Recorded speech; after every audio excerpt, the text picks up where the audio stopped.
Guys, দেখো এটা হচ্ছে বম্বের বাংলা। তা আমি তো বটি দিয়ে কাটতে পারি না, তাই আজকে আমি তোমাদের দেখাচ্ছি ছুরি দিয়ে কী করে কাটতে হয়। তো ছুরি দিয়ে কাটার জন্য আমি প্রথমে সিজার দিয়ে এগুলোটা আমি বের করে নিচ্ছি, ঠিক আছে।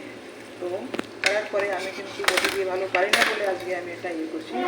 আমি সবসময় এটা দিয়েই কাটি। দেখো খৈনাগুলো কেটে নিচ্ছি, দেখো এটা কেটে নিচ্ছি, কাটার পরে এটা কেটে নিচ্ছি। আমি ছুরি দিয়ে কাটি, সিজার ইউজ করি, আমার জন্য ইজি এটা, কেননা এটা কাটবার পরে এবার আমি টেনে এটা বের করে নিলাম। তো এভাবে আমি মাছটা কাটি, ঠিক আছে। মাছটা বের করে নিলাম, এবার তোমার মতন সাইজ করো, তুমি আস্ত রাখলে আসতো, তারপরে এটা আমি দিয়ে দিলাম।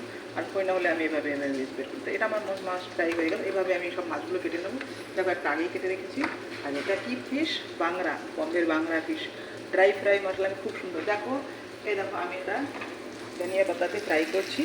দেখো দুটো পাই সাইড আমি এটা করে নিচ্ছি, ঠিক আছে। এভাবে আমি করি। এটা ধনিয়া পাতা চাটনি ফিশ। তো কেমন লেগেছে বলো। আমি এটা মশলা ম্যারিনেট করে ফ্রিজের মধ্যে এমনি এমনি করে শুকিয়ে রেখে দেবো। তো যখন খুশি বের করে আমি এভাবে ট্রাই করে শুকনো ডালের সাথে খাও, ভাতের সাথে খাও, এইভাবে খেতে পারো। তো আমার আজকে মাছ কাটার রেসিপিটা কেমন হয়েছে বলো। Thank you guys.